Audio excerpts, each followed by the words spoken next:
toutes et à tous, bienvenue sur ce troisième plateau d'Agriculture et vous, en direct de la cave de l'Uni, à l'Uni. C'est notre troisième émission, après l'émission du Creusot sur l'attractivité des territoires où on parlait déjà un petit peu de tourisme. Le deuxième plateau qui était à Charolles sur l'attractivité des métiers. Cette fois, on va rentrer un petit peu plus sur du concret au niveau du tourisme et toujours pour communiquer positivement sur toutes les actions et les acteurs du territoire de Saône-et-Loire. Alors justement, j'ai la chance d'avoir à mes côtés Elisabeth Roblot, élue en charge du tourisme au conseil départemental de Saône-et-Loire. Bonjour.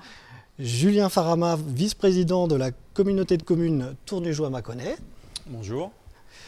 Guy Galéa, maire de l'Uni. Bonjour. Et Marc Sangoa, notre hôte, président de la cave de l'Uni. Bonjour. Je vous propose avant tout de regarder un très beau clip du conseil départemental sur le no-tourisme justement et le tourisme. A tout de suite après cette première vidéo.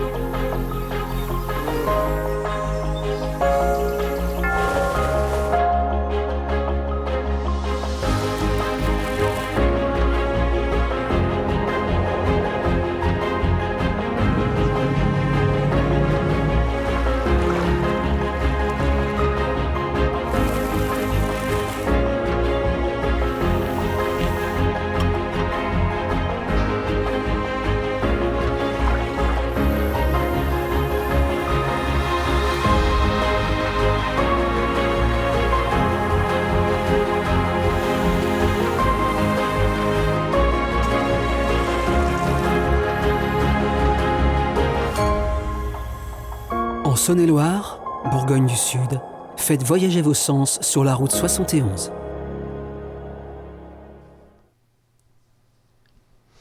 De retour sur le plateau donc d'Agriculture et vous en direct de l'Uni. Super vidéo réalisée par Pessan, qu'on remercie d'ailleurs, qui est à la technique derrière, qui nous accompagne. Elisabeth Roblot, je me tourne vers vous. Vous êtes donc élue en charge du tourisme au conseil départemental de Saône-et-Loire. Est-ce que vous pouvez nous présenter un petit peu la politique en matière de tourisme dans le département ? Oui, bonjour à tous. Effectivement, depuis 2015, j'ai la charge du tourisme au conseil départemental aux côtés d'Andrea Cari. Andrea Cari m'avait fixé une feuille de route en 2015, faire de la Saône-et-Loire une véritable destination touristique et non plus simplement une terre de passage. Donc nous avons mis les moyens pour cela. Nous avons notamment renouvelé tous les panneaux autoroutiers sur les axes A6, A39 et A40. Nous avons augmenté de manière très significative le budget de communication de l'agence de développement touristique, ce qui nous a permis de communiquer beaucoup plus à l'extérieur, sur des campagnes nationales, sur des campagnes régionales qui ont beaucoup marqué. Nous avons mis en place un certain nombre d'actions et je crois pouvoir dire que nous sommes en phase de réussir et que la Saône-et-Loire commence à être beaucoup plus connue et reconnue et est en train de devenir en tout cas une destination touristique. Hier soir justement, il y avait une soirée en l'honneur des ambassadeurs de Saône-et-Loire autour du tourisme. Est-ce que vous pouvez nous parler un petit peu plus de l'action Route 71 et justement de ce nouvel événement pour la Saint-Gabriel ? Oui, bien sûr. Alors nous avons deux filières prioritaires au conseil départemental, c'est l'itinérance et le no-tourisme. Et donc nous avons souhaité à partir de 2017 nous pencher sur le dossier de no-tourisme. J'avais pris contact avec les présidents des routes des vins Mâconnais et Chalonnais pour voir un petit peu si on pouvait travailler ensemble. Et eux ont tout de suite souhaité que le département prenne en charge cette thématique. Et donc j'ai proposé à Andrea Cari de créer à la base une route départementale des vins. Andrea Cari, qui est très innovant et qui aime les choses un petit peu originales, m'avait dit on y va, pas de souci, mais je veux quelque chose d'original, je veux pas quelque chose qui a déjà été vu ailleurs. Et donc on a travaillé avec les équipes du département et on est arrivé sur une solution digitale qui non seulement met en avant tous les viticulteurs et tout le monde de la viticulture, mais au-delà de ça, le patrimoine, la gastronomie, l'hébergement, en clair, toute l'offre touristique de la Saône-et-Loire sur une application web. On a vu hier que finalement le bilan de la saison touristique était excellent justement grâce à toutes ces actions. Les gîtes rencontraient même 97% de réservations, enfin c'était assez exceptionnel. Mais selon vous, qu'est-ce qui manque peut-être à la Saône-et-Loire pour attirer encore plus de touristes ? Je crois qu'il faut qu'on continue un maximum nos plans de communication à l'extérieur et notamment au niveau national. Ça, on va continuer de renforcer la promotion et la communication. Avoir un très beau territoire, c'est bien, mais il faut absolument le faire savoir. Et puis on part avec un déficit de notoriété, clairement, qui est de plus en plus derrière nous. On rattrape, mais l'objectif, c'est de encore faire parler de la Saône-et-Loire, de la Bourgogne du Sud. Moi, j'aime beaucoup le nom Bourgogne du Sud parce que ça parle aux gens. La Bourgogne, tout le monde connaît. Bourgogne du Sud, on parle de soleil. D'ailleurs, quand on voit le plateau de cet après-midi, on comprend pourquoi on est en Bourgogne du Sud. En tout cas, il nous faudra continuer de renforcer la communication. Et puis, on travaille actuellement avec le président Akari et l'ensemble du conseil départemental sur le projet Éclat qui va arriver d'ici. Oui, d'ici 2020. Gros projet, quand même. Oui, c'est un gros projet. On a été très heureux d'être retenus par les investisseurs privés qui sont venus nous voir et j'imagine que Julien Farama, qui est en face de moi, ne peut que se réjouir de l'arrivée du parc historique et de spectacle sur la ville de Tournu. Pour nous, c'est une chance extraordinaire qu'il nous faudra exploiter. Moi, je dis toujours que ce projet sera très réussi dans la mesure où, bien sûr, on aura du monde qui viendra, mais ça, j'ai aucun doute là-dessus. Ce qu'il faudra être, il faudra être très vigilant sur le fait de donner envie aux visiteurs de ce parc d'aller ailleurs en Saône-et-Loire. Soit ils restent un jour ou deux de plus et puis ils se promènent en Saône-et-Loire ou tout simplement ils reviennent. Et si on réussit ça, on aura réussi vraiment le pari et l'attractivité de la Saône-et-Loire ne sera plus à démontrer. On est à quel horizon là à peu près pour Éclat, le projet Éclat ? 2024. 2024. Tournu donc, parce que c'est Tournu au nord et oui. Normalement donc après pour que tout le monde puisse rayonner et effectivement augmenter les nuitées. Tout à fait. Merci beaucoup Madame Roblot. Merci. J'ai oublié de vous poser une petite question. C'est quoi votre plat préféré ou votre vin préféré ? Alors, c'est compliqué de choisir, mais je suis un petit peu chauvine et vous connaissez mes origines, je suis de la Bresse et je vous dirais le poulet de Bresse à la crème. Juste fabuleux. Et puis alors, on peut rajouter un vin de la cave de Lugny, les Charmes par exemple. Je pense que ça se marie très très bien. Et d'ailleurs, à la fin de l'émission, on aura un producteur de la volaille de Bresse, Anthony Marmet, qui viendra justement parler un petit peu de volaille de Bresse. Donc, très bien. Merci pour ce petit clin d'œil. Je pense qu'il est content. Je me tourne maintenant vers Julien Farama, donc vice-président de la Comcom du Tournujois-Mâconnais. Et vous, quel est votre plat préféré, votre vin préféré ? Bonjour, je vais être aussi très régional par rapport à mon plat préféré puisque c'est les œufs en meurette. Ça aussi c'est effectivement très bourguignon et bien de la crème, bien enveloppé. On est toujours très gourmand, très savoureux. On zoome un petit peu là, on était au niveau du département, on passe au niveau de la communauté de communes. Est-ce que vous pouvez présenter vos 24 communes, votre beau territoire ? Alors le Mâconnais-Tournujois, en effet, c'est un petit territoire. On est une petite communauté de communes de 24 communes avec une ville-centre Tournu d'un peu moins de 6 000 habitants. Et au total, on représente 16 000 habitants sur l'ensemble des 24 communes. Donc plutôt des communes de 300, 400, 500 habitants. Assez homogènes comme territoire et comme structuration de village avec des bourgs-centres relativement bien préservés. Pas beaucoup de zones pavillonnaires et puis des zones d'activité économique ou zones artisanales plutôt bien disséminées, plutôt discrètes, ce qui fait qu'on a la chance d'avoir un paysage très homogène, très préservé, où les éléments de patrimoine notamment sont très présents. Évidemment un territoire avant tout viticole, c'est un vrai fil conducteur au sein de notre territoire, la présence de la vigne. On est ici à Lugny, qu'en est un exemple parfait, mais c'est valable pour le sud du territoire, sur la partie aussi du Tournujois, et puis le Val de Saône, irrigué par cette rivière et cet axe de communication, nous qu'on connaît depuis des milliers d'années, puisqu'on a toujours été une terre de passage, de transit, et on l'est encore aujourd'hui, ce qui est un atout indéniable pour notre territoire. Et que représente le tourisme ? Quels sont les projets touristiques un petit peu justement sur votre territoire des 24 communes ? Alors nous, le tourisme, c'est avant tout un enjeu économique. C'est vraiment un sujet majeur pour nous. On a un nombre important aujourd'hui d'investissements, d'équipements qui sont réalisés dans le domaine du tourisme, y compris par les acteurs privés. Donc c'est vraiment une réalité économique à part entière et ça depuis très longtemps. On a été toujours une ville-étape et un territoire-étape sur la route des vacances, tant sur les vacances d'hiver que sur les vacances d'été. L'enjeu pour nous, c'est de passer en effet de maintenir cette vocation d'étape, parce qu'elle est cruciale pour la notoriété du territoire et pour les retombées économiques, mais aussi de de pouvoir faire un vrai tourisme de séjour avec des gens qui restent plus longtemps. On est en train de voir augmenter la durée moyenne de séjour sur notre territoire, c'est un bon signe.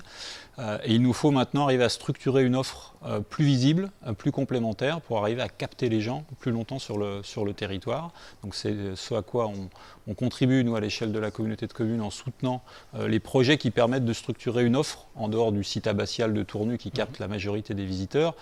Évidemment que pour nous, le projet Éclat est une opportunité extraordinaire pour capter plus de monde et les faire rayonner à partir de Tournu sur le territoire du Mâconnais tournugeois et également sur l'ensemble du département de la Saône-et-Loire. Et au niveau de la Comcom, comme au niveau du département, vous avez d'autres compétences aussi que le tourisme.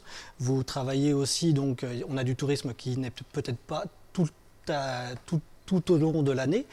Donc vous travaillez les autres infrastructures, les autres équipements, je pense au débit ou peut-être les routes ou l'assainissement. Oui, on a un travail important qui est mené avec l'ensemble des élus communautaires, notamment sur nos zones d'activité économique, puisqu'on a un potentiel d'accueil d'entreprises qui est encore réel sur le territoire. On a une sortie d'autoroute avec un des axes autoroutiers les plus fréquentés au plan européen. Donc le haut débit, grâce notamment à l'apport du département, est aujourd'hui une réalité dans quasiment toutes nos communes. C'est en cours de déploiement, mais il y a déjà des communes qui ont été fibrées depuis quelques mois. On voit l'impact tout de suite que ça peut avoir, notamment sur l'installation de nouvelles entreprises, y compris dans des petites communes, sur un travail d'indépendants, d'auto-entrepreneurs ou de micro-structures qui s'implantent. On a des gros projets d'investissement justement sur les zones d'activité économique, sur les parcelles qui nous restent, et on voit que dès qu'on commercialise des parcelles, elles se vendent. On a des vrais projets d'installation de manière assez régulière, et puis on accompagne aussi l'ensemble des communes sur leurs infrastructures, sur l'amélioration du patrimoine, de la voirie. La communauté de communes a un fonds de concours qui permet chaque année à 5 communes de pouvoir bénéficier de financement dans la réalisation de leurs projets. On verra un petit peu après avec l'Office de tourisme du Tournugeois Mâconnais, mais est-ce que vous pensez que l'offre elle est assez équilibrée ou est-ce que le marché des touristes est saturé ici, dans ce secteur ? Non, il est loin d'être saturé. Alors, nous, régulièrement, on voit des porteurs de projets qui viennent, qui s'installent. Et juste à côté de chez moi, il y a un gîte qui vient d'être totalement rénové. Il a été plein cet été et il n'a pas pris une part de marché au gîte qui était à proximité parce qu'ils ont aussi fait le plein. Donc on voit qu'on a une vraie capacité d'accueil parce qu'encore une fois, on est un territoire assez protégé, assez remarquable en termes de richesse, très diversifié entre le no-tourisme, le patrimoine, les sports de nature, la visite de sites. Il y a évidemment une gastronomie très, très marquante. Et idem sur les restaurants, on voit que les restaurants, nous, on n'a jamais de restaurants qui ferment, on a plutôt des restaurants qui se créent. Des bons. Et plutôt des bons sur une gamme assez variée, assez diversifiée. Donc on est plutôt sur un effet d'entraînement et plus l'offre se complète, plus on devient un territoire captif pour les clientèles. Super. Et effectivement, hier soir, à la soirée des ambassadeurs, Annie Gilles des Gîtes de France disait que 97% de réservations et à peu près 80 porteurs de projets par an depuis 5 ans. Donc on voit bien que plus il y a d'offres et finalement ça se remplit, il n'y a pas de souci. Merci beaucoup. Merci. Je me tourne maintenant vers Monsieur le maire. Merci de nous accueillir dans votre belle commune. Est-ce que vous pouvez nous présenter justement l'Uni ? Pas de souci. Donc j'ai l'honneur d'être le maire de l'Uni depuis, c'est mon 2e mandat. Pour vous présenter rapidement l'Uni, c'est un village de 960 habitants. En semaine, j'ai la chance d'avoir 2 collèges et 2 écoles, donc nous avons 2000 âmes. Et c'est une commune, donc 1300 hectares, 300 hectares de vignes, 500 hectares de bois. C'est quand même, hein, c'est bien et l'Uni, si vous voulez, il y a le bourg lui-même, vous avez le hameau de Fissy, le hameau de Macheron, et en même temps le hameau de Collongette. Voilà. Donc c'est assez étendu. Je vais vous poser une colle. Alors Marc de la Cave n'aura pas le droit de vous faire les gros yeux, mais c'est quoi votre plat préféré ou votre vin préféré ? Alors, nous sommes dans un territoire où on a la chance d'avoir une rivière qui s'appelle la Saône. Je suis pêcheur, donc un bon petit cendre accompagné d'un Luni des Charmes me va très très bien. Voilà. En plus, pour la diététique, le poisson est très formidable. Je viens de manger, mais je commence à avoir un nouveau faim, ça, c'est terrible. Quelle est la place du tourisme en fait dans une commune comme l'Uni ? Disons qu'on va suivre un petit peu ce que la Comcom est en train de mettre en route, parce que j'ai la chance de faire partie de la Comcom aussi, bien sûr. Le tourisme, c'est pareil, sur l'Uni, on a une association qui s'est créée de l'Acrobranche, pour tout vous dire, et en association justement avec la Cave, mettent des tas de petits projets intéressants, donc la visite du territoire sur des trottinettes électriques, par exemple, entre autres. Ouais. Ça nous attire un peu de monde. Et je rejoins un peu ce qui a été dit avant, c'est qu'il faut maintenir ces gens. Il ne faut pas que ce soit que des gens de passage. On a, c'est vrai, des gîtes ruraux qui se développent pas mal et qui sont très bien utilisés, des chambres d'hôtes, etc. On aimerait développer encore plus ceci. On a quelques dents creuses qu'on aimerait bien transformer en gîtes, etc. Voilà. Et qu'est-ce qu'ils peuvent faire concrètement les touristes ici? Visiter quel patrimoine, ou justement aller se balader dans les vignes ou dans les forêts? Mais non, on a quand même pas mal de petites communes à côté qui ont un très joli patrimoine. Il suffit de trouver un très très bon guide et il y a de quoi satisfaire tout le monde, je crois, en visite touristique. On va en avoir plusieurs après, des guides justement qui vont nous dire justement ce qu'il faut faire et puis ou ne pas faire d'ailleurs, parce que des fois quand on est en vacances, on est bien justement sur une terrasse tranquillement à observer le soleil. C'est bien de lézarder. Que faudrait-il faire selon vous aussi pour développer le tourisme tout au long de l'année à l'Uni? Parce qu'on est quand même plutôt sur une période estivale. Oui, là c'est dur. C'est un peu une colle, c'est pas évident à vous répondre. Un projet tout comme de suite l'éclat, comme ça. justement, comme par ça. contre, l'éclat, bien sûr, je rebondis un peu sur ce qui est dit. Moi, j'estime que c'est un très très beau projet et qui peut justement nous ramener du tourisme. Ça va et rayonner. comme on disait tout à l'heure, il faut arriver à les faire visiter tout le territoire, qu'ils ne se concentrent pas uniquement sur un seul point. Voilà. Très bien. Merci beaucoup, monsieur le maire. Merci, c'est moi qui vous remercie. On finit directement là dans les locaux de notre hôte, Marc Sangois, viticulteur et président de la cave de l'Uni. Merci de revenir puisque vous étiez présent avec nous lors de la toute première émission. Merci aux coopérateurs d'ailleurs, puisqu'on est un peu dans la maison des coopérateurs. D'abord, c'est quoi une coopérative ? Alors, une coopérative, alors son histoire, elle commence déjà à avoir une grande histoire, puisque dans 5 ans, on fêtera son centenaire. Donc, voilà, son histoire, on a fusionné, l'Uni, c'est les fusions avec Chardonnay en 1994 et Saint-Jean-Gou-de-Cissé, donc la première cave de Saône-et-Loire, en 1966. Fondée donc en 1926. Donc, une coopérative, c'est tout simplement une mutualisation de moyens pour vinifier, commercialiser, gérer aussi administrativement nos récoltes. Donc cette mutualisation de moyens, en fait, elle est vraiment de la vigne quasiment, où vous êtes propriétaire quand même, mais exploitant, jusqu'à la commercialisation, vinification. Et justement, pour commercialiser, qu'est-ce que vous faites ? Vous faites des événements, vous avez...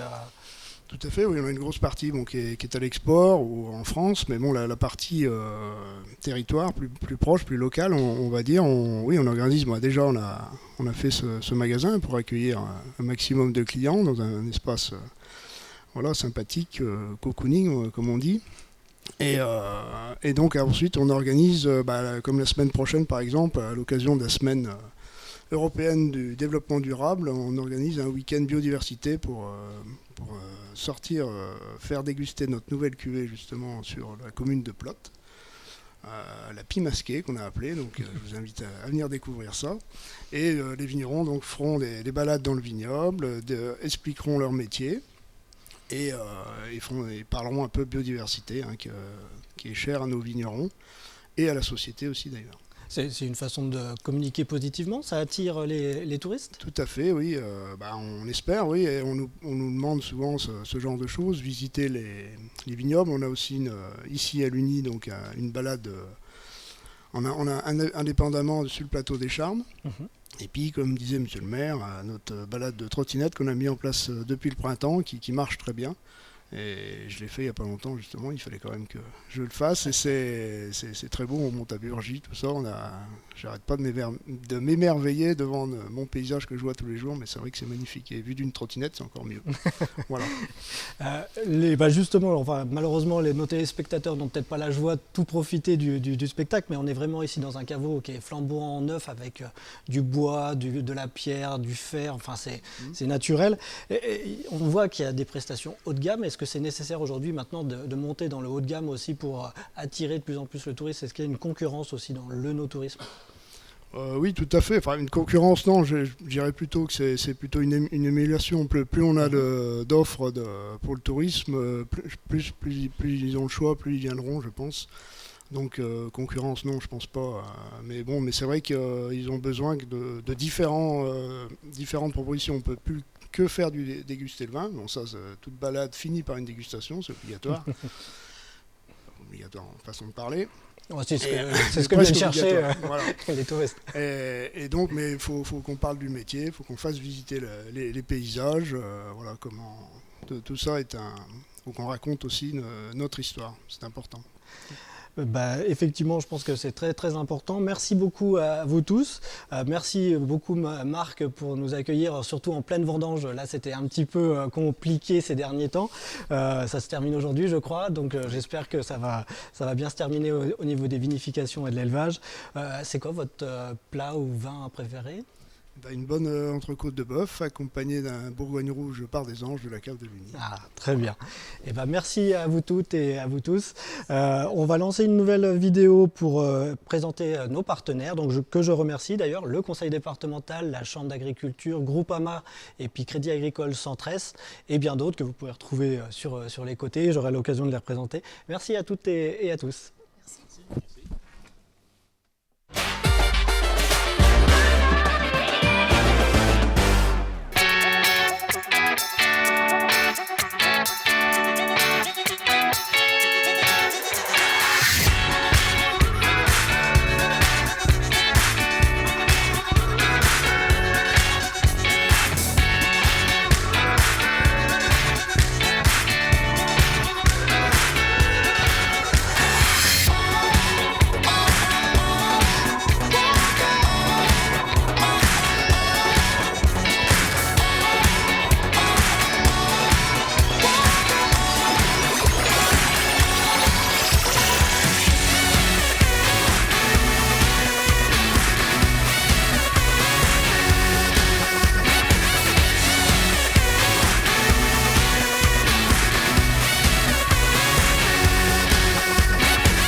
Retour en direct sur notre deuxième plateau dédié au tourisme.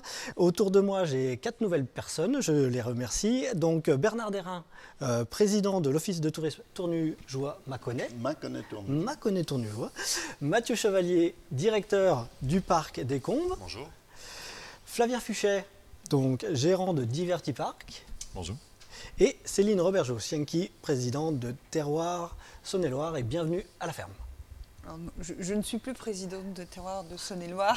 D'accord. J'ai passé le flambeau. Voilà. Vigneronne est prête à vigneronne. Parler de terroir et de bienvenue. Voilà. Je me tourne vers Bernard Derain. C'est quoi votre plat ou votre vin préféré ? Moi, je suis un peu faillot. J'ai entendu qu'Elisabeth aimait bien le poulet de Bresse. J'aime bien le poulet de Bresse aussi. Ah. Mais aussi un bon pavé de charolais. On sent l'influence de la plaine de Bresse, ouais, du charolais pas loin. En fait, on est au milieu de toutes les influences ici. Il y a peu de choses que je n'aime pas. Donc, c'est pareil. pour vous. À part la cervelle. Mais bon, ça, on ne retrouve plus beaucoup. Première question. Comment marche concrètement un office de tourisme ? Moi, je vais vous parler de notre office de tourisme. Votre office. Notre office de tourisme Mâconnais-Tournujois, donc c'est 5 personnes, 5 permanents toute l'année, donc, dont 2 guides, plus une jeune alternante depuis cette année. On a la chance d'être en Mâconnais-Tournujois dans un office de tourisme entièrement neuf, puisqu'on a investi des locaux qui ont été mis à notre disposition par la communauté de communes le 1er juin 2021. Donc on est encore en phase de rodage et on est sans doute dans un des plus beaux offices de tourisme du territoire, j'en suis sûr, du département sans doute, et peut-être même un peu au-delà. Donc on a beaucoup de chance. On accueille, cette année on est parti pour accueillir à peu près 50 000 visiteurs, 50 à 55 000 visiteurs. Sur une certaine période ? Concentré sur une certaine période, il y a en gros 3 périodes, enfin, 2 grandes périodes. Il y a bien sûr la période estivale, juin à 15 septembre maintenant, avec un cœur plutôt sur le mois d'août. Et une autre période fin d'année où là les choses sont beaucoup plus calmes. Puis le printemps qui commence à bien bouger quand même. Et Ça commence à bien concrètement, bouger. donc, du coup, quelles sont les actions que vous mettez en place, que ce soit aussi des brochures, les réseaux sociaux, enfin, Alors, qu'est-ce que vous mettez en place? on a bien sûr un site internet qui est en gros, qui fait 50 000 connexions en gros chaque année, 150 000 pages vues, Ah, lues. c'est énorme. On a un groupe Facebook où il y a à peu près 5000, Facebook et Instagram, à peu D'accord. près 5000 followers. Oui. C'est comme C'est- ça. c'est- je crois que c'est ça. Super. Et puis des brochures, toujours un peu de brochures. On a quand même tendance dans les offices de tourisme en général et chez nous à dématérialiser un peu la promotion. D'accord. Et donc on édite plutôt beaucoup moins de brochures qu'il y a 5 ans. Mais il reste quand même, on distribue quand même encore 15 000 plans de ville et de territoire, puisque c'est la Ça même. reste la base quand même. Ça reste la base de l'accueil. Il faut évidemment situer les touristes dans cet environnement dans lequel on travaille. Et alors, du coup, qu'est-ce qu'ils recherchent les touristes quand ils viennent chez vous? Qu'est-ce qu'ils Alors, recherchent comme information, comme bon plan, comme Si vous raison? voulez, le touriste qui vient chez nous maintenant, non plus forcément pour savoir ce qu'il peut faire, il vient pour confirmer des choix qu'il a un peu préétablis par d'autres moyens, et notamment des moyens numériques. On a plein de gens qui viennent, qui connaissent en gros l'offre du territoire, Vous les mais rassurez, quoi. qui viennent s'assurer que tout est bien. Voilà, ils cherchent Si c'est bien si sympa, ça existe c'est- bien, si c'est bien pas un ouvert, faux si c'est bien. commentaire Voilà. ou quoi que ce soit. Et puis derrière, évidemment, on a nous, on est situé très près de l'abbaye Saint-Philibert, dont on dit qu'elle est visitée par entre 250 000, peut-être au-delà. 250 000, ça me paraît déjà pas mal, ça doit être personnes. pas Donc, loin.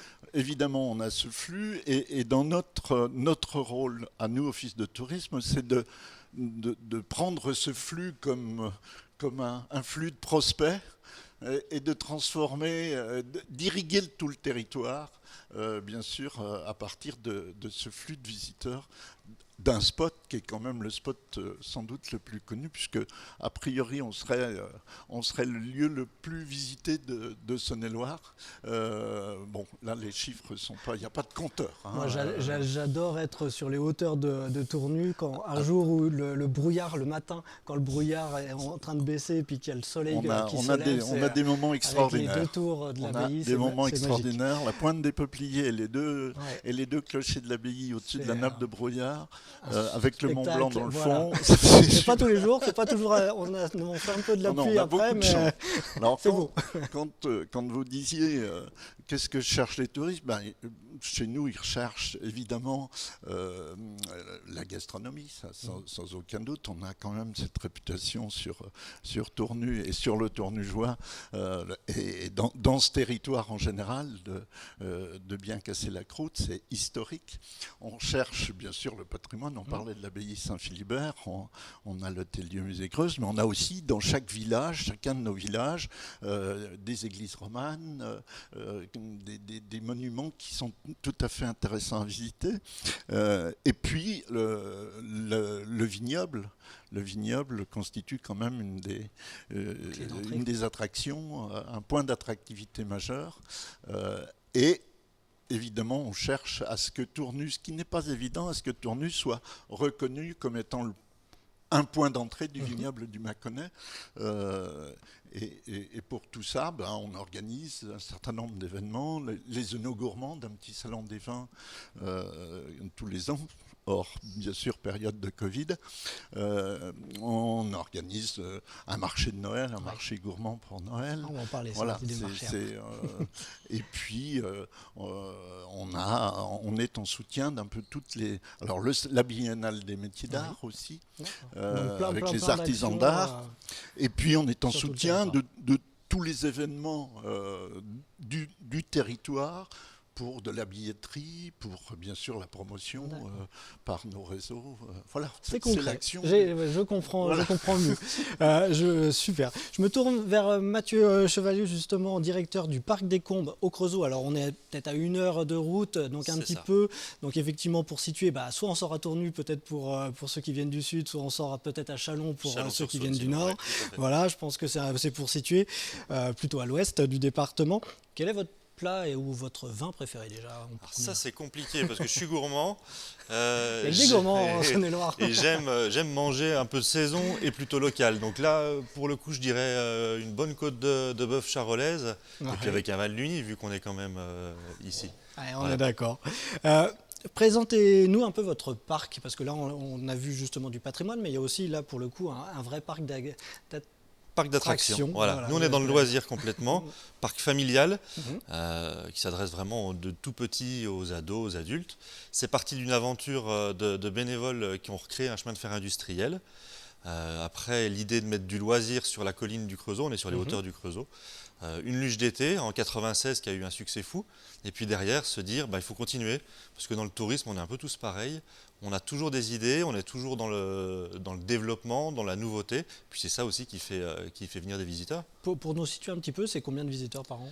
Hors Covid, parce qu'on est sur toujours des années spéciales, on est à peu près sur 250 000 visiteurs sur une belle saison. Donc on est au même niveau que finalement l'abbaye, donc on voit que les montagnes russes attirent bien aussi. Vous avez la spécificité des trains, est-ce que ça c'est propre uniquement à votre parc? Non, c'est propre à notre parc et c'est propre au Creusot en fait, parce que l'histoire du Creusot, c'est la fabrication des locomotives par les usines Schneider au départ. Et du coup, voilà, c'est l'ancrage un peu local et qui fait l'ADN finalement de départ du parc. Et donc du coup, vous attirez quel type de touristes? Plutôt des familles Alors, on a l'essentiel, on va dire que c'est les familles, mais après on a aussi du troisième âge qui va venir, pas faire des montagnes russes forcément, mais une balade en train, un tour de grande roue qui permet de voir les paysages. Mais voilà, nous on essaye de contenter finalement tout le panel depuis les enfants en poussette jusqu'au troisième âge, au quatrième âge si on veut. Et alors pour la clientèle locale, comment vous arrivez à vous renouveler pour fidéliser un petit peu les visiteurs que nous on constitue en Saône-et-Loire et en Bourgogne? Par les nouveautés déjà, parce que presque tous les ans on propose des nouveautés, on essaye. Alors c'est pas toujours évident, là, les périodes sont un peu plus compliquées, mais on a toujours des idées et on travaille. Par de l'événementiel, on anime tout au long de l'année, la saison, notamment autour du train par des événements, Pâques, les attaques du train par les Indiens l'été, les trains d'Halloween, les trains du Père Noël. Et puis après, on fidélise avec des formules aussi à la saison pour que les très locaux, on va dire, puissent revenir autant qu'ils veulent et en profiter. Super attractif. Quels sont les réseaux qui fonctionnent justement, le bouche à oreille, les offices de tourisme, un petit peu tout C'est compliqué de le savoir, c'est un mix de tout ça, c'est le travail ensemble. Il faut être présent partout. Il faut être présent partout, je pense. Faut aussi, et je pense qu'au Saône-et-Loire, on sait le faire, avoir un bon travail en réseau et se renvoyer les clients, entre guillemets, les touristes, parce qu'on a tellement de choses à proposer que on fait du loisir, on n'est pas les seuls, mais on travaille ensemble, on a du patrimoine, on a de la gastronomie, enfin, on a tellement de choses que on a des atouts et je pense que la Saône-et-Loire, depuis quelques années, travaille de plus en plus le maillage comme ça entre les partenaires. C'est super intéressant. Justement, je vais me tourner vers Flavien Fuchet. Merci beaucoup. Puisque en fait, il est gérant de Divertipark, mais aussi président des Incontournables 71. Présentez-nous un petit peu déjà votre parc, et puis après on ira sur les Incontournables. Alors Divertipark est né en 2000, donc il y a un peu plus de 20 ans en fait, à la base d'un labyrinthe de maïs. Donc, on a créé un labyrinthe de maïs en fait sur 4 hectares. Et puis on s'est aperçu très vite que le maïs était éphémère et on était ouvert que juillet-août. Et donc on a multiplié les labyrinthes végétaux et plus permanents maintenant. Donc on n'a plus de maïs, mais par contre, je le dis parce qu'on a toujours des gens qui viennent faire le labyrinthe de maïs, mais il n'y a plus de maïs. Donc je tiens à le dire. Et, on a remplacé le labyrinthe de maïs par d'autres choses, d'autres labyrinthes. Donc labyrinthe en charmille avec des arbres qu'on a plantés. On a planté plus de 2500 arbres depuis 20 ans dans le parc. Et notamment emprunté à 30 essences d'arbres qui sont issus des bocagères de Bourgogne. Oui. Et on fait cohabiter nos arbres aussi avec des vaches, puisqu'on est quand même dans le Charolais-Brionnais, donc pays de la vache charolaise. Et le défi, le challenge, c'était de regrouper toutes les races de vaches de France sur ce lieu. Dire, vous n'avez pas qu'une seule race charolaise. Alors, on a évidemment une charolaise, mais autour de la charolaise, en fait, on a regroupé d'autres races et la majorité des races françaises. Il y a aussi des logements en chair et en os. Insolites. Et en hébergement insolite, on a 10 hébergements insolites, dont une vache géante en bois, donc on a créé. Et on a maintenant d'autres hébergements comme le vaisseau spatial, les roulottes qui cohabitent à côté donc, de la vache Ecologe. Mais la vache Ecologe était un projet vraiment unique et très insolite pour le coup, puisqu'elle fait 10 mètres de long, 5 mètres de haut, 3 mètres de large. On peut dormir assise dedans et on peut dormir dans la cloche, dans la tête, sur la terrasse et avec tout le confort, toilette, douche, kitchenette, etc. Donc l'élevage peut aussi attirer du touriste. Et quelles sont les questions qui vous posent justement un petit peu autour de... Pas de l'élevage, puisque c'est plus un conservatoire de race ou... Exact, ouais, alors on a un conservatoire de race et aussi une collection de jeux en bois, je n'ai pas parlé, mais en fait c'est quand même une base importante de notre parc. On est parc loisirs nature, et avec une collection d'une centaine de jeux en bois, jeux de palais, jeux de boules, jeux d'adresse. Alors quelles sont les questions qu'ils nous posent? Qu'est-ce qu'ils viennent chercher chez nous? J'ai envie de dire en premier la nature. Alors c'est vrai qu'aujourd'hui, en période post-Covid, tout le monde nous parle de nature. Dans n'importe quel coin de France, on a de la nature. Si c'était que nous, on est dans la vraie nature tout de même, ça fait 20 ans qu'on communique nature. Et on a l'habitude de dire, on nous qualifie souvent de Far West du département parce qu'on est un petit peu excentré. Néanmoins, la période actuelle fait que la demande est forte de la part de citadins de venir dans des zones justement peut-être un peu préservées. Donc tout l'enjeu, c'est pour nous, je pense, de garder une forme de tourisme très familial, un vrai tourisme de proximité et maintenir l'accueil, évidemment, ça me paraît primordial, et s'inscrire dans une démarche de réseau. On l'a peut-être pas justement situé, mais votre parc est à Toulon-sur-Arroux, donc effectivement, c'est à peu près à 1 heure aussi à l'ouest d'ici. Exact. Donc effectivement, bien dans le cœur du Charolais. Effectivement, c'est pour ça que je rebondissais sur les races de viande. D'ailleurs, c'est quoi votre passion en premier? C'est les vaches, c'est le tourisme, c'est les jeux. C'est quoi votre première passion? Je dirais peut-être un petit peu tout ça, puisqu'on rassemble tout ça dans un même lieu. Alors c'est vrai que j'ai un petit faible pour les vaches, parce que je suis fils d'éleveur charolais, et donc du coup j'ai toujours été élevé au milieu des vaches, donc c'est pour ça que je les connais plutôt bien. Et il me semblait assez naturel d'ouvrir notre territoire sur d'autres types de races. Et la vache est un formidable animal, j'ai envie de dire, pour parler de biodiversité, parce qu'on parle souvent de biodiversité avec des animaux exotiques ou des animaux lointains, mais on a seulement en France un bon nombre de races de vaches. On a aussi sur le site des races étrangères, puisque étant un peu passionné de vaches quand même, j'ai un petit faible pour les buffles, donc on a un petit troupeau de buffles aussi, donc avec lesquels on ne produit pas encore de mozzarella, mais peut-être ça va venir. On essaie de voir avec des producteurs, pourquoi pas. En tout cas, il y a ça une serait niche un à prendre, à mon avis, ici, effectivement. Voilà. On ne doit pas en avoir encore de la mozza. Voilà, de ça va venir. Et donc après, bien sûr, l'aboutissement, c'était la vache Ecologe, une vache en bois habitable. Et c'est bien d'avoir rappelé effectivement que l'élevage était source de biodiversité, parce que c'était lors de notre premier plateau, donc le pays Charolais-Brionnais cherche à inscrire le bocage à l'UNESCO, donc effectivement c'est aussi un axe important pour la biodiversité. Vous êtes aussi président des Incontournables 71, on voit que vous aimez bien rejoindre un petit peu tous les réseaux. Est-ce que vous pouvez nous présenter justement ce réseau Incontournable 71? Je crois que votre voisin en fait partie. Oui, même il y en a d'autres autour de la table. Oui. Et donc, alors le réseau des Incontournables, c'est quoi? C'est à la base une association créée dans le Charolais-Brionnais il y a une vingtaine d'années par Jean-Denis Aznar, qui a évolué. Donc on était au départ une dizaine d'adhérents, puis 12, puis 15, puis 20. Jusqu'à l'année dernière, on était une vingtaine avec des actions en commun. L'idée étant en fait, je dirais, de mutualiser la démarche touristique, c'est-à-dire en gros de se renvoyer les clients tout simplement, partant du principe qu'un visiteur qui arrive visiter un château, visiter un musée, visiter un parc ou autre, ou une grotte, eh bien il suffit qu'on lui suggère peut-être d'aller un petit peu plus loin et qu'on lui porte à sa connaissance en fait une offre touristique un peu plus structurée, et très vite il va y aller en fait, Donc l'idée en fait c'est vraiment de mutualiser la clientèle, et on est ici dans un lieu symbolique de la cave de l'Uni, cave coopérative, donc je dirais que c'est un peu une démarche coopérative qu'on essaie de mener avec cette association. Depuis l'année dernière, on est passé à 32 adhérents, 32 sites adhérents plus 8 partenaires, dont l'exploitant agricole, je le cite, puisque notre chéquier découverte a été encarté dans exploitants agricoles cet été pour accompagner le journal. Il a été aussi encarté avec le magazine du département de Saône-et-Loire pour la première fois en fait. Donc tous les habitants de Saône-et-Loire ont reçu le chéquier découverte en fait dans leur boîte aux lettres.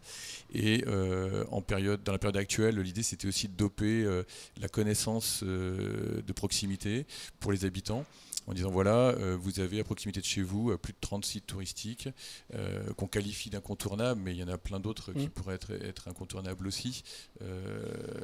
Loin de nous, en tout cas, d'avoir un esprit prétentieux. D'autres acteurs peuvent venir, acteurs peuvent nous rejoindre. On est en train de préparer la saison 2022 et je pense qu'on sera un peu plus nombreux à l'avenir.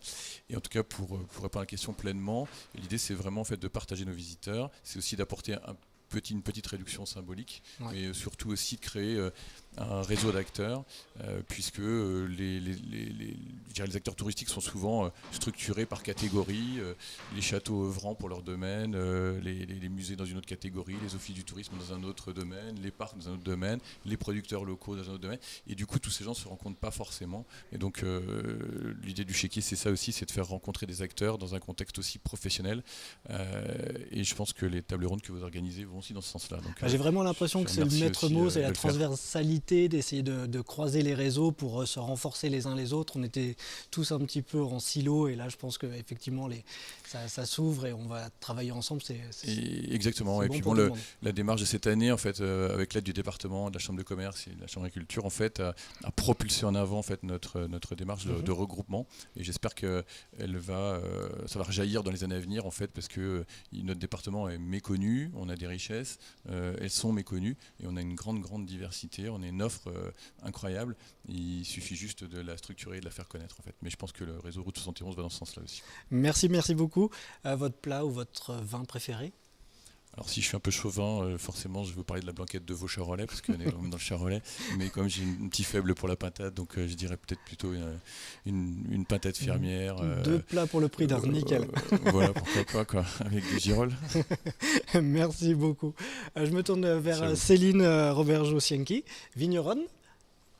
Merci d'être là pendant les vendanges. Je sais que ça complexifie un petit peu les emplois du temps.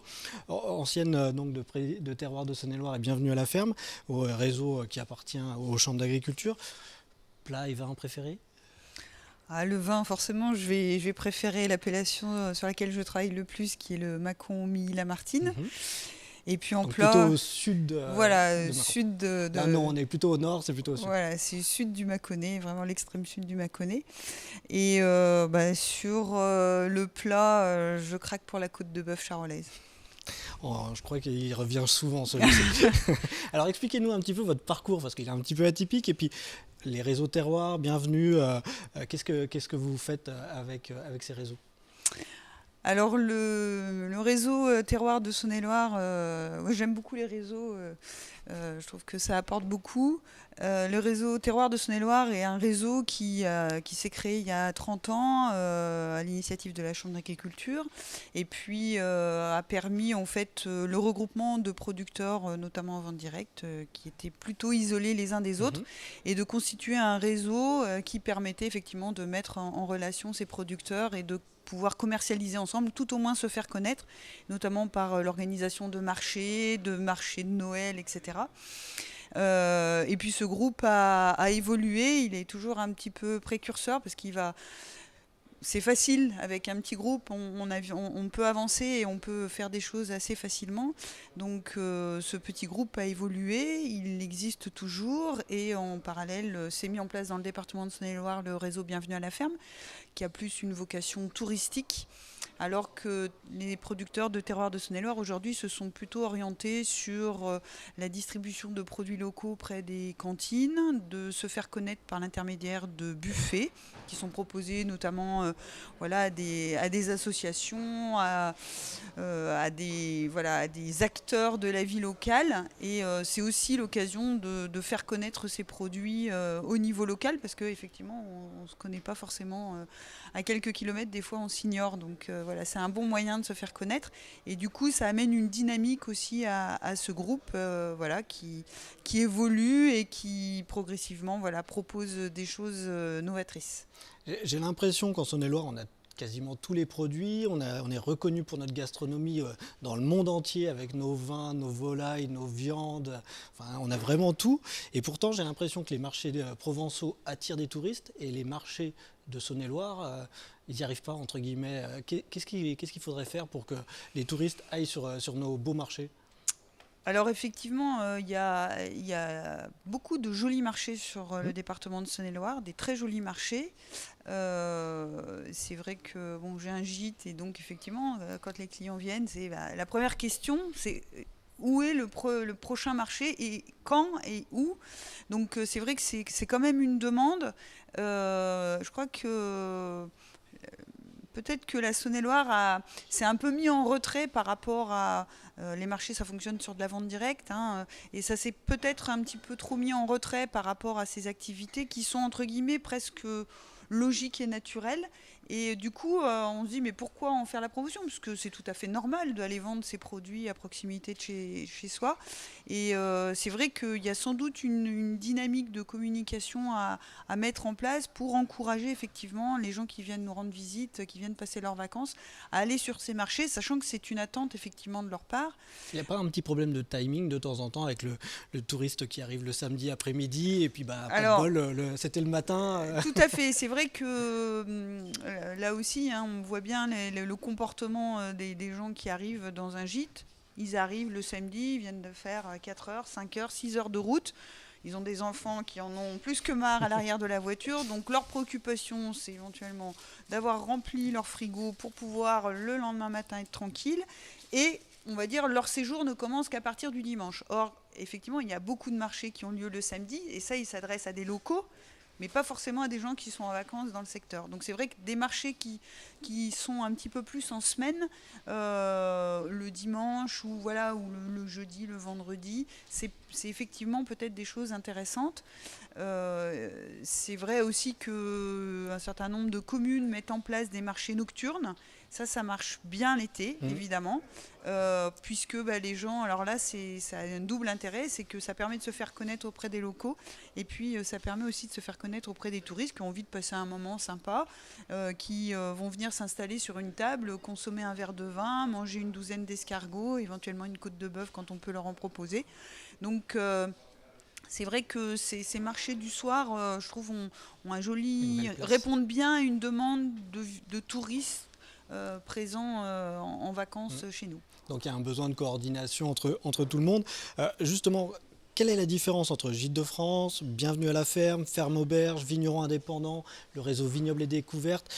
On a beaucoup de réseaux. Est-ce qu'il faut les multiplier ou est-ce qu'il faut plutôt les coordonner, les rendre visibles ? Alors il faut les rendre visibles et que chacun soit bien axé sur ce qu'il a à faire, parce qu'effectivement, la multiplication de tous ces réseaux, nous, producteurs, on ne peut pas adhérer à tous les réseaux, on ne peut pas adhérer à tous les offices de tourisme, on voudrait bien, mais malheureusement, ce n'est pas possible. Donc, sur un certain nombre de choses, ils sont tout à fait complémentaires. Je fais partie du réseau Bienvenue à la ferme. Lorsque les gens arrivent chez moi, ils savent qu'ils viennent passer des vacances dans une ferme. Et moi, je me fais fort de leur montrer que oui, ça vit, c'est pas qu'une carte postale. Il n'y a on pas vit, que des vignes, on fait du bruit d'ailleurs. le matin quand on travaille. Il n'y a pas que des vignes, d'ailleurs, je crois. Et il n'y a pas que des vignes, voilà. Donc c'est vrai que c'est aussi l'intérêt, c'est l'intérêt du réseau Bienvenue à la ferme, c'est d'ouvrir la porte à des visiteurs qui viennent découvrir une exploitation agricole, comment elle fonctionne. Et aujourd'hui, ça me paraît extrêmement important aujourd'hui de communiquer, de ne pas avoir peur de communiquer. On est sur le secteur viticole, on est souvent attaqué parce qu'on fait du bruit le matin et on fait des traitements puis ça sent pas bon. Mais il faut expliquer aux gens, et quand on leur a expliqué avec des mots simples, on peut faire passer des choses. Et les gens, si on leur explique, ils vont comprendre tout à fait notre logique. Notre logique et nos contraintes. Je mets de temps en temps, si le dimanche matin on fait du bruit, quand on va traiter l'été, nous aussi on aimerait bien faire la grasse mat, mais si on y va le dimanche matin, c'est qu'on n'a pas trop le choix que d'y aller le dimanche matin. Voilà, donc ça me paraît effectivement important et ce réseau est intéressant de ce point de vue. Toujours coordonner des producteurs, c'est aussi aujourd'hui Réseau Bienvenue à la ferme, il y a 5000 producteurs adhérents C'est énorme. au niveau national, donc c'est aussi une force en termes de défense des contraintes qui peuvent peser sur des producteurs qui sont en vente directe, puisqu'on on est tout petit et on a effectivement des contraintes qui ne correspondent pas forcément à la taille de nos exploitations. On a malheureusement que 2 bras, 2 jambes, et bon, parfois on ne peut pas forcément faire ce qui est possible de faire quand il y a plusieurs producteurs comme une coopérative. Voilà, il y a plusieurs producteurs qui travaillent ensemble. Donc effectivement, c'est un réseau qui permet aussi de défendre l'intérêt de ces producteurs fermiers. Et après, sur un réseau comme les vignerons indépendants, c'est une autre approche. Là, c'est mettre en avant effectivement que quand les gens arrivent chez nous, on est producteur, vinificateur, commerçant, et donc on apporte autre chose et une autre vision aussi de la production viticole. Et là aussi, ça a un impact d'être rattaché à ce réseau. C'est aussi un moyen de se coordonner, de se faire connaître pour des gens effectivement qui veulent rencontrer des gens qui font tout de A à Z et qui sont capables d'aller dans une vigne et de leur expliquer effectivement tout ce qui s'y passe jusqu'à la sortie de la bouteille au bout. Donc tous ces réseaux sont complémentaires. Effectivement, il faut que ça soit quand même... on pourrait améliorer la coordination pour que effectivement chacun travaille, parce qu'on n'est pas assez, chacun travaille bien sur son sujet et qu'on avance effectivement sur les cœurs de ces groupes. Eh ben, merci beaucoup. Je pense que la transversalité, complémentarité, coordination, je pense qu'on a bien défriché le sujet du tourisme. On va enchaîner, merci à toutes et à tous. On va enchaîner avec une courte vidéo des partenaires et on revient pour un nouveau plateau, mais cette fois-ci sur le no-tourisme qu'on a déjà bien commencé, bien entamé. Merci.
Retour sur le plateau, donc en direct de la cave de Lugny. À mes côtés m'ont rejoint donc Michel Andrès de la CCI, on va voir pourquoi. Pascal Gaguin, viticulteur. Emmanuel Nonin, viticulteur aussi, mais pas que. Bonjour. Et Anthony Lafarge, viticulteur. Bonjour. Aussi dans le secteur, là, vraiment de Lugny. Là, on est très local. Je vais me tourner vers Michel Andrès, donc de la CCI. Vous êtes en charge des Œnomoments. Alors là, ça va être difficile pour vous de choisir un vin, parce que là, justement, présentez-nous un petit peu à quoi ça correspond les Œnomoments. Oui, effectivement, difficile de choisir un vin, parce que la CCI, la Chambre de commerce, a voulu créer cette marque-là, Œnomoments, ce qui se différencie des labels qualité, pour permettre à tous les acteurs qui le souhaitent de faire de l'œnotourisme. Je m'explique. On a créé donc sur cette marque-là, il y a il y a des éléments de dégustation qui sont soit une offre de dégustation soit emportée, soit à déguster sur place. Elle se symbolise par 3 verres, un blanc, un rouge, un crémant, un vert avec un petit logo et puis un petit dessin. Oui. Donc on en est à la deuxième série, originale, oui. Et la personne qui déguste, qui a cette offre qui déguste cette offre, qui est payante, je le rappelle, doit pouvoir partir avec le verre si elle le souhaite. Et si elle déguste des vins, elle doit pouvoir acheter les bouteilles, bien sûr. Alors, je ne veux pas être chauvin, mais en Saône-et-Loire, on a du vin un peu partout. Mais là c'est vraiment de créer une offre touristique un petit peu ailleurs que dans la zone viticole historique? Tout à fait, oui. C'est vraiment pour sortir de la zone bénie des dieux, les zones des vignes, ces côtes, où c'est quand même, malgré tout, assez facile de faire de l'œnotourisme. Vous faites une dégustation au milieu des vignes, c'est facile. Mais tous les touristes ne traversent pas du nord au sud de Châlons à Mâcon. Et certains touristes qui rentrent en Saône-et-Loire, sont du côté de Bourbon-Lancy, des Thermes ou du côté d'Autun, et souhaiteraient avoir une offre de dégustation comme les autres. Et donc c'est pour permettre aux divers points touristiques de pouvoir offrir une offre de dégustation sur place. Donc là, les clients sont contents. Et puis du coup, les hôteliers, les restaurateurs ou même les entreprises, elles peuvent aussi se proposer de devenir Œnomoment. Tout à fait, tout à fait. Alors, il y a une réglementation sur la consommation d'alcool sur place payante. Les dégustations gratuites sont moins réglementées que les dégustations payantes. Et quand vous faites une dégustation payante, seuls peuvent le faire les personnes qui ont une licence restauration ou une licence débit de boisson. Et c'est pour cela qu'on a lancé une offre de dégustation à emporter. Et donc on a créé la première offre, le premier carton. Donc ça c'est la à emporter. Nouveauté de l'année, c'est ça Oui, avec le Covid, on aurait dû la lancer l'année dernière, puis on va finaliser. C'est très bien de le faire sur le plateau. On va finaliser c'est notre scoop l'année prochaine, oui un petit peu, voilà. Donc vous le voyez. Mais il y a déjà des sites qui ont testé le produit, dont Diverty Park, Flavien Fuchet, il aurait pu nous en témoigner. Donc on est toujours sur le même principe, un blanc, un rouge, un crément, 3 verres. Et puis, vous l'emportez, donc ça peut être un cadeau, ça peut être une vente additionnelle, et comme ça, tous ceux qui ont un registre du commerce et qui veulent faire de la vente à emporter peuvent le faire, et donc peuvent faire la promotion des vins de Saône-et-Loire en y ajoutant ce qu'ils veulent dessus. Et comme ça, le client qui ne fait qu'un rapide passage, il peut repartir avec des bouteilles quand même. Et pourquoi le demi-bouteille ? Parce que l'offre de dégustation, c'est des petites doses, donc petites bouteilles. Et il faut savoir déguster du bon plutôt qu'autre chose. Je posais la question de votre vin préféré, ça allait vous mettre en porte-à-faux peut-être, parce qu'effectivement il y a plusieurs partenaires qui sont autour de la table, qui sont justement dans les Œnomoment. Alors c'est quoi votre plat préféré ? Les œufs en meurette. Ah, on revient aux œufs en meurette. De toute façon, ça va avec tout œufs en meurette, vin blanc, vin rouge, tout est très bien. Merci beaucoup. Je me tourne vers Pascal Gaguin. Alors là, viticulteur. Mais j'ai envie de dire plus que ça, responsable aussi technique à la Chambre d'agriculture, à l'Institut de la vigne et du vin, au BIVB, et puis aussi président du syndicat de défense de l'appellation, peut-être demain, l'Uni. Quel est le plat ou le vin préféré déjà pour aller avec le l'Uni ? Moi j'aime bien le bœuf bourguignon. Je prendrais un Mâcon rouge ancestral. Très peu connu, voilà, qui se produit sur la commune de Saint-Jean-Goutissé, sur Bissy, voilà, donc ça à découvrir. Alors si je dis Chablis, Beaune, Chambertin, Montrachet, Clos-Vougeot, c'est des appellations mondialement connues, ça tout le monde les connaît, ça attire, on a vraiment une attraction au niveau de la Bourgogne avec ces appellations. Mâcon-Lugny a une belle place dans l'histoire des vins de Bourgogne, mais comment on monte dans la hiérarchie des appellations ? Alors, il faut s'imaginer donc les appellations de Bourgogne comme une pyramide. Donc, on a le socle, le très grand socle des vins qu'on peut produire sur tous les départements, type Crémant de Bourgogne. Et ensuite, on rétrécit le socle avec les appellations régionales, type Mâcon Village. Et donc, nous, notre souhait, c'est de monter d'un cran encore sur cette pyramide et devenir appellation l'Uni. Donc, on a commencé, plus exigeant en termes de qualité. Voilà, cahier des charges plus restrictif. Voilà, on a déjà une belle notoriété en Mâcon-Lugny et on souhaite donc encore monter en notoriété et faire de la communication, justement, le no-tourisme sur cette appellation l'Uni en montant en gamme, quoi, encore une fois. Alors voilà, donc c'est notre projet depuis 9 ans maintenant. Alors, on est un petit peu bloqué sur ce dossier pour des raisons techniques, tout simplement. Voilà, et on a mis en place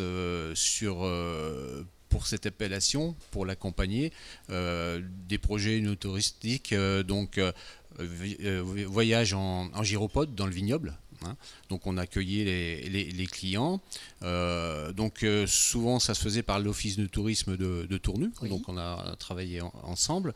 Et puis après, donc on accueillait les clients et on leur faisait faire le tour du vignoble en leur expliquant tous nos lieux-dits, comment on travaillait, toutes nos méthodes de travail, puisque souvent dans la tête des gens, on vendange et après on attend un an, les autres vendangent quoi. Ça serait bien.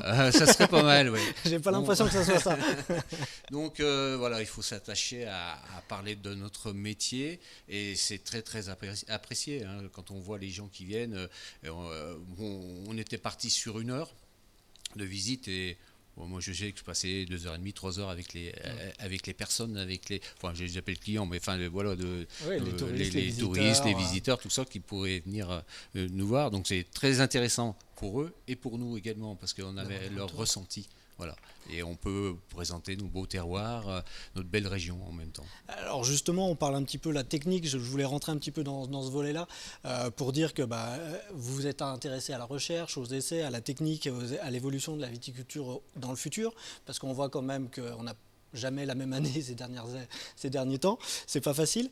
Comment vous voyez la conduite future du vignoble et qu'est-ce que ça pourrait changer sur les paysages justement alentours ?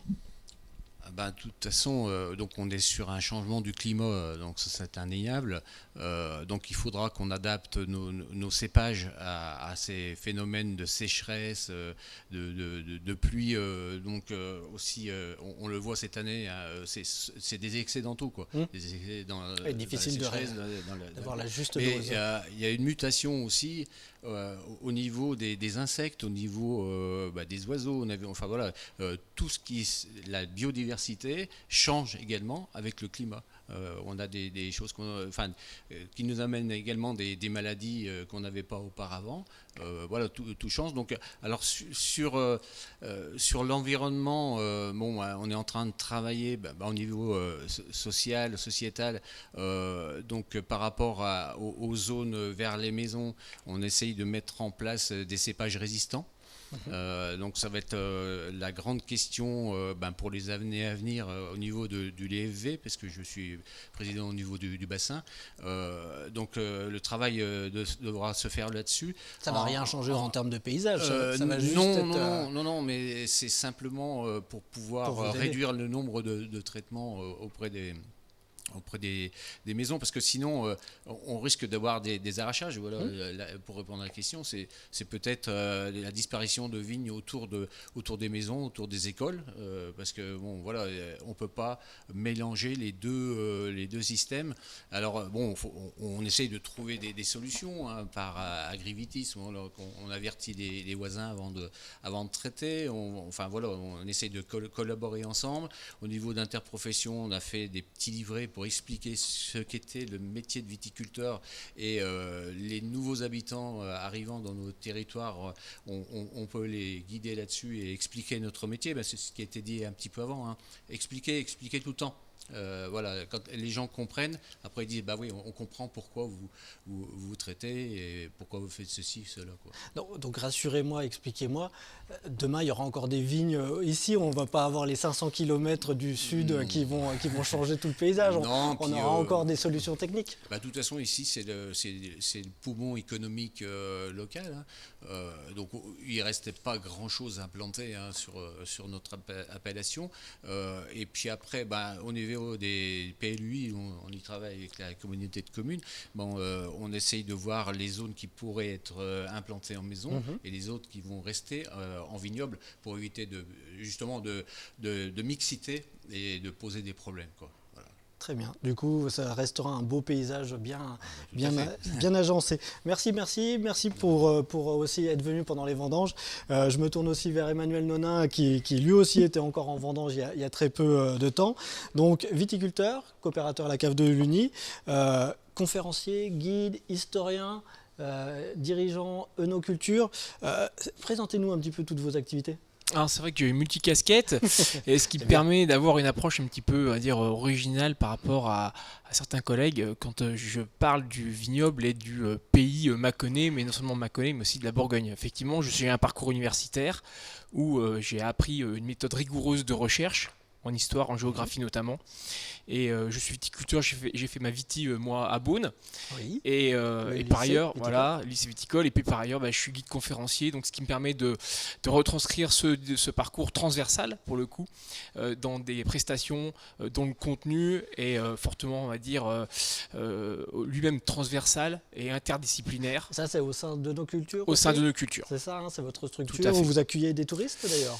Alors, donc il y a 3 pôles d'activité, donc le conseil aux interprofessions et puis aux syndicats tels que préside Pascal Gaguin en fait partie. Pour monter le dossier. Pour de monter un l'UNI, dossier par exemple, exactement, sur l'histoire. pour renseigner les consommateurs sur par les contre-étiquettes par exemple, avec du contenu rédactionnel. Et deuxièmement, un pôle plus dédié à l'accueil effectivement, non seulement des particuliers, mais aussi beaucoup des séminaires d'entreprise qui souhaitent organiser des réunions de travail au sein du vignoble. Alors vous êtes basé à Chardonnay. Tout à fait. Chardonnay, c'est le nom d'un cépage. C'est nous qui l'avons inventé, on va être chauvin jusqu'au bout. Oui, non il existe vraiment une relation historique, géographique avérée entre le village et le cépage. C'est bien le village qui a donné son nom au cépage. Après, les origines géographiques sont un peu plus difficiles à expliquer en très peu de temps, mais cependant, Chardonnay fait partie de ces sites attractifs en Saône-et-Loire. Tout à l'heure, on parlait de pépites, de lieux à découvrir, lieux insolites. Voilà, Chardonnay, c'est un site attractif rien que par son nom. Et on a même un événement international, les Chardonnay Day, qui est commun à toute la planète sur les réseaux sociaux d'ailleurs à ce moment-là. Voilà, en 2015, Anthony Lafarge, qui est à côté de nous, est venu me trouver. Il me dit, écoute, pour c'est de dynamiser un peu les acteurs du territoire. On ferait le Chardonnay Day, qui est un événement californien à Chardonnay. Qu'est-ce que tu en penses ? Je dis bien oui, on va y aller. Et effectivement, c'est un événement qui a été appelé à durer. Et puis, ça permet justement de rappeler ce lien qu'il existe entre des vins mondialement connus, un cépage lui-même répandu sur la planète, et puis des vins notamment du Mâconnais et du Chardonnay qui ne représentent qu'une goutte d'eau dans cet océan viticole. Alors comment, vous qui êtes au contact des visiteurs, comment vous trouvez la culture des touristes en termes de viticulture, en termes de cépage ? Est-ce qu'ils ont une bonne culture ou est-ce que finalement il faut expliquer quand même par la base ? Alors, on a différents niveaux de connaisseurs. Hein. On a le mode découverte, on a le mode curieux, on a le mode confirmé, le mode expert. Donc, je dirais qu'on s'adresse à toutes catégories. On adapte nos produits, nos prestations à ces différents types de clientèle. Et effectivement, comme ça avait été rappelé tout à l'heure, le visiteur prépare sa visite en amont et quand il arrive en Bourgogne, eh bien, il se trouve confronté à une réalité qui n'est pas forcément celle qu'il a rêvée, ou qu'il a découvert par des brochures, ou qu'il a tout simplement imaginé. Donc notre travail en tant que guide conférencier, en tant qu'intervenant, en tant que vigneron, c'est de lui expliquer aussi les réalités du terrain, qui ne sont pas forcément celles qu'il avait pu s'imaginer. Et en ce sens, nous contribuons à une découverte en toute objectivité, en montrant les évolutions de notre travail, ses difficultés, parce qu'on peut avoir des préjugés sur les agriculteurs, et c'est le moment de recadrer les choses justement, d'expliquer, de se faire pédagogue. Et puis pour les experts qui sont au fait de la chose, on élève le niveau. Et là, on rentre dans des considérations plus techniques. Les arcanes de la course à l'appellation, par exemple, c'est des choses qui intéressent fortement des clubs de sommeliers qui viennent nous rendre visite. Il y en a vraiment pour tous les niveaux. Alors Bien justement, sûr. Moi j'ai une question pour l'historien là. 3 heures, pas plus pour répondre. Est-ce qu'il est possible de changer l'histoire, d'entrer un peu plus dans l'histoire ? Parce que côté appellation, on voit quand même que ça peut faire la notoriété. Pouilly-Fuissé a obtenu ses premiers crus. Et je souhaite à Mâcon, l'Uni de passer en premier cru, voire grand cru, dans je ne sais pas combien de temps avec l'INAO. Mais est-ce qu'on peut bouger l'histoire ? Parce que l'histoire, en fait, finalement, ça bouge. Oui, ça évolue. Les choses évoluent. En fait, la question de l'évolution, se fait par la montée en gamme. Voilà, donc une évolution par le haut. Et effectivement, on peut s'intégrer dans une histoire très prestigieuse de la Bourgogne, sachant que nous partons de plus loin. C'est vrai que le commerce international des vins d'appellation Mâcon-Lugny n'a guère plus de 40 ans. Pour ce qui est de la renommée internationale, les vins, certaines appellations qui ont été citées tout à l'heure en Côte d'Or, partent de beaucoup plus loin. Et à force de démonstration, d'explication, de dégustation, d'études historiques, géohistoriques, ben voilà, De retrouver des traces. Effectivement, on bouscule un peu cette pyramide, on s'intègre dedans, et cette montée en gamme eh bien, se fait petit à petit. Et effectivement, l'histoire en notre faveur joue, plus le temps avance, plus nous nous insérons dans ce courant, et plus le Mâconnais est intégré, je dirais, à cette Bourgogne de la Côte d'Or, qui n'est souvent connue que principalement par les gens, les consommateurs du monde entier. Donc je considère on va le faire bouger, l'histoire. De toute façon, on a Cluny, les Sud-Clunisiens en Côte d'Or, c'est nous qui les avons fait. On a gagné sur la Côte d'Or. Une terre de beaucoup d'origine, effectivement. C'est ça. Merci beaucoup. Je voulais faire un petit piège, mais c'est normal. Merci d'être venu pendant les vendanges. Je me tourne vers Anthony Lafarge, notre dernier vigneron donc du domaine du Clos du Grand Bois, et que vous faites aussi beaucoup d'activités œnotouristiques. Quel est votre plat ou votre vin préféré ? Alors bon, c'est très classique aussi, côte de bœuf, hein, ou sinon des œufs en meurette, un peu plus original au vin blanc. Voilà. Moi aussi j'aime bien, c'est léger, ça passe bien. Et puis accompagné donc d'un Mâcon-Lugny, mais pour être encore original, un Mâcon-Lugny Saint-Pierre. Voilà, on parle souvent du Mâcon-Lugny les Charmes, mais il y a d'autres terroirs, Saint-Pierre, les Genièvres, voilà, qu'on peut mettre aussi en avant. Très bien. Présentez-nous un petit peu votre domaine aussi justement. Oui, et vos gîtes. Donc je suis vigneron indépendant donc sur la commune de Lugny. Le nom de mon domaine, donc c'est le domaine Joseph Lafarge. Ma famille a travaillé pendant des décennies avec la cave coopérative de Lugny et de Saint-Jean-Goud-Cissé aussi autrefois. Et à partir de 2013, j'ai commencé à produire mes propres vins en tant que vigneron indépendant. Et donc on est devenu l'un des rares domaines en Bourgogne qui est capable de produire tous les types de vins. Donc sur notre domaine, on fait à la fois du blanc, du rosé, du rouge, crémant blanc et crémant rosé. On a la gamme complète. La totale. À côté de ce domaine viticole, on a créé des hébergements. Donc on a commencé par 5 chambres d'hôtes en 2011, 5 hébergements insolites en 2014, des hébergements sous forme de tonneaux. C'est important d'avoir des logements insolites et de se démarquer justement en termes de tourisme ? En termes de tourisme, oui, ça permet d'élargir un petit peu la base de clientèle, ça permet d'avoir plus de communication, plus de visibilité, ça attire mieux, donc oui, c'est vrai que ça permet aussi d'avoir des touristes un peu différents, plus jeunes, plus enclins à la découverte, voilà, ce qui correspond bien avec le Mâconnais et les vins de Saône-et-Loire. Donc entre les vignes, les gîtes, le logement insolite et tout ce travail, comment vous le gérez justement au quotidien, au jour, parce que j'imagine qu'il y a un gros travail de réservation, de plateforme, de promotion, de viticulture. Comment ça se passe une de vos journées ? C'est des journées très longues déjà, ça commence très tôt le matin avec les petits déjeuners et puis après bon voilà, aujourd'hui on est aidé, on a des salariés aussi pour l'accueil, pour le ménage, mais c'est vrai qu'il y a des périodes qui sont assez faciles à gérer, mais d'autres périodes un peu plus compliquées, comme l'année dernière en 2020 quand les vendanges démarrent au 13 août, c'est vrai que c'est pas toujours facile de gérer à la fois les pics d'activité tourisme et les pics d'activité pour la vigne. Bon voilà, après ça reste encore deux activités qui se marient assez bien. Quand il y a des pics d'activité pour l'un, c'est un peu plus calme pour l'autre.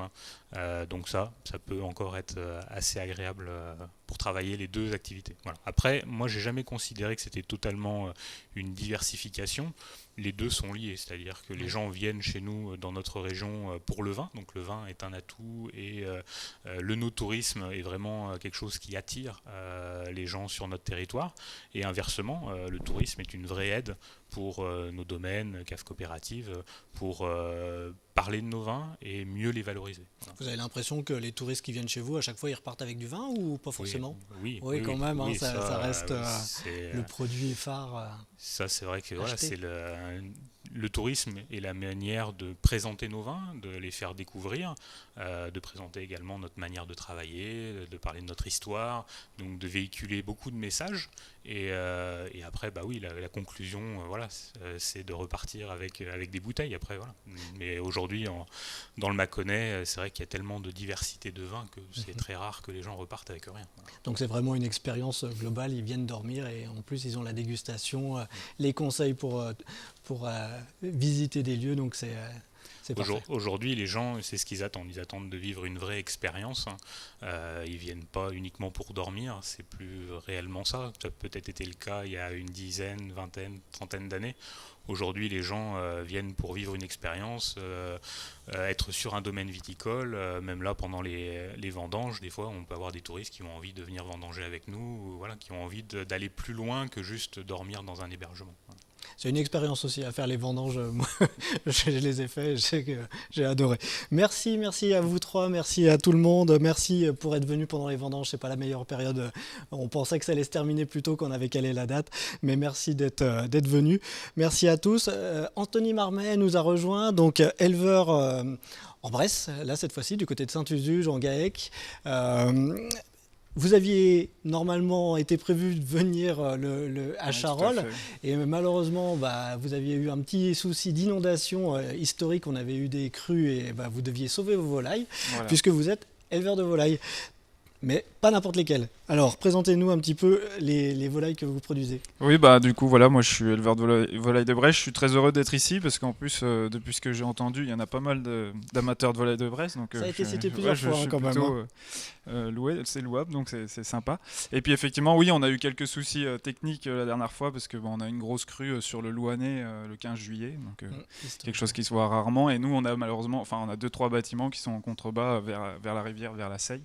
Et donc, il a fallu gérer un petit peu ça. En urgence. Alors, voilà, en urgence. Du coup, non, sinon, nous, on est éleveurs, donc éleveurs un petit peu sur le même modèle que les vignerons indépendants, c'est-à-dire qu'on est éleveurs-abatteurs précisément. Donc, on élève nos volailles et on a un abattoir agréé CE. Ouais. Voilà, et on commercialise notre produit.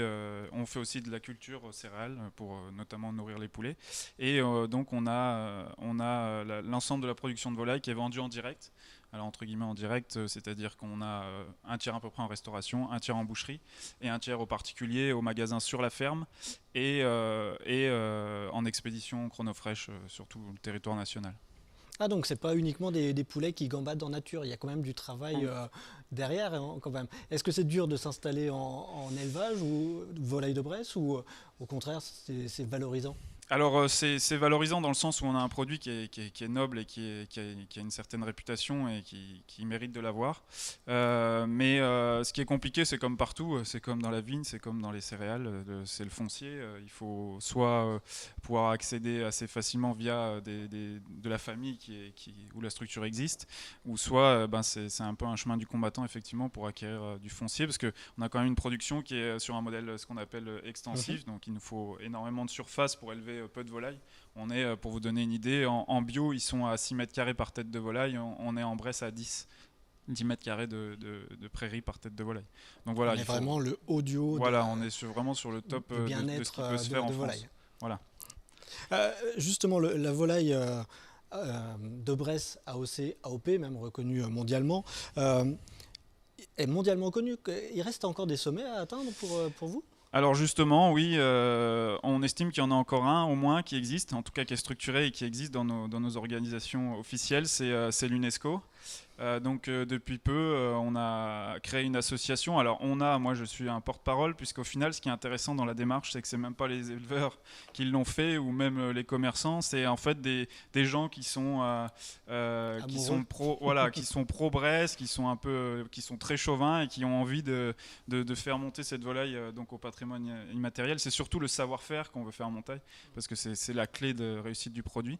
Et effectivement, on a créé une association pour déposer notre candidature à l'UNESCO pour valoriser encore plus ce produit au niveau mondial. Effectivement, l'idée c'est de taper vraiment au niveau mondial. La Saône-et-Loire va être gâtée entre l'UNESCO, peut-être dans le Charolais-Brionnais, la Bresse. On a les Maranges un petit peu qui sont déjà classés. Et puis bon, moi j'aimerais bien que la côte chalonnaise, Couchois et puis même Mâconnais, Beaujolais avec les Saint-Amour et les Moulins à Vent soient aussi reconnus. Ça se trouve, toute la Saône-et-Loire sera à l'UNESCO, ça sera parfait. Il y a le marché de Louhans aussi qui est aussi une institution. On va s'installer là-bas pour notre prochain plateau un petit peu avant les fêtes. Est-ce que vous pouvez nous en dire 2 mots? Alors oui, le marché de Louhans, c'est historique aussi. Hein, on parlait d'histoire, mais c'est vraiment le moteur de ça. Et donc c'est un marché qui attire énormément de monde, surtout sur la période estivale. On parlait de tourisme, etc. C'est un des éléments qui fait que les gens s'arrêtent au moins une nuit, parce que c'est le lundi matin de bonne heure. Et voilà. Et il a la spécificité de mélanger à la fois les produits artisanaux, les produits alimentaires locaux et également c'est un très gros marché de volailles vivantes historiques. Et donc on a des poules d'ornementation, des poules pondeuses, on a du Bresse, enfin voilà. Et c'est vrai que de plus en plus les gens sont amateurs, en tout cas en milieu rural, d'avoir des animaux domestiques et en particulier des poules. Voilà, donc il y a beaucoup de monde sur le marché le lundi matin, surtout en période estivale. Ouais. Très bien, et du coup on va se donner rendez-vous pour notre 4e émission au début décembre pour faire ses courses de Noël et profiter des bons produits du terroir. En attendant, n'hésitez pas à vous abonner, à liker et à partager cette vidéo. Je tiens à remercier tout particulièrement tous nos partenaires, donc le Conseil départemental, la Chambre d'agriculture de Saône-et-Loire, Groupama et le Crédit Agricole, ainsi que tous nos partenaires que nous retrouverons. Je peux citer aussi les AOP Gourmandes et Interbev qui seront de la partie pour notre prochain plateau. Merci à toutes et à tous et à très bientôt. Au revoir.